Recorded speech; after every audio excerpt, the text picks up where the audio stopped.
1 Lady Rock, Rockpool-tiimi ja Saaratalli Oy ovat omistajat. Jukka Torvinen ohjastaa, eilen todellista valmentaa Kotihalli Oy kasvattaja ja Julia Korkeakoski hoitaja.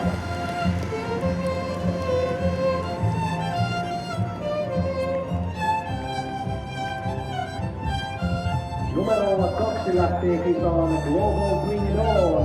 Isto Kuisma ohjaksissaan. Hän myöskin valmentaa New Stable ja Rakennus Tiiro Oy ovat omistajat, Global Farm AB kasvattaja ja Heidi Taavila hoitaja. Ja sitten Kotiradan taistelija Tamma numero 3 Endless Story. Kirjo Miettunen omistaa, valmistaa ja on kasvattanut. Sanku Raikala ohjastaa ja Elina Miettunen illan hahmoihin kuuluva nuori nainen valmentaa hoitaja. Endless Story numero 3. Ja numero 4 on Medical Face, Talli Jaguari omistaa. Antti Alarantala valmentaa ohjastaa. Luttiko Jean ja Anna Svensson ovat kasvattajat. Tiina Alarantala hoitaja.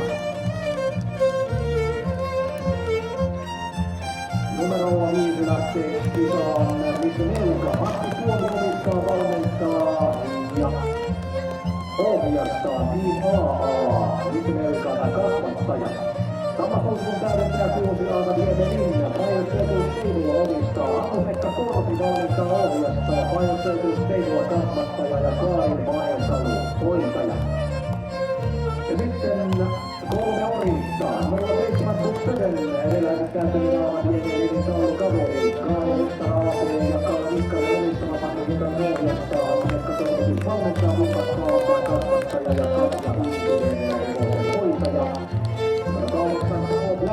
Pentti Mietilä omistaa, Niveläinen ohjastaa, Kivekeläinen valmentaa, Marino Pereeri kasvattaja, Kaisa Mikkola hoitaja. Ja numero 9 Kurjari Moko, Välimedia Oy ja Veijo Heiskanen omistavat. Veijo Heiskanen valmentaja, ohjastaja, Fotostetus Holland TV kasvattaja. Tämä porukka lähtee tavoittelemaan Tisla-ajon voittoa.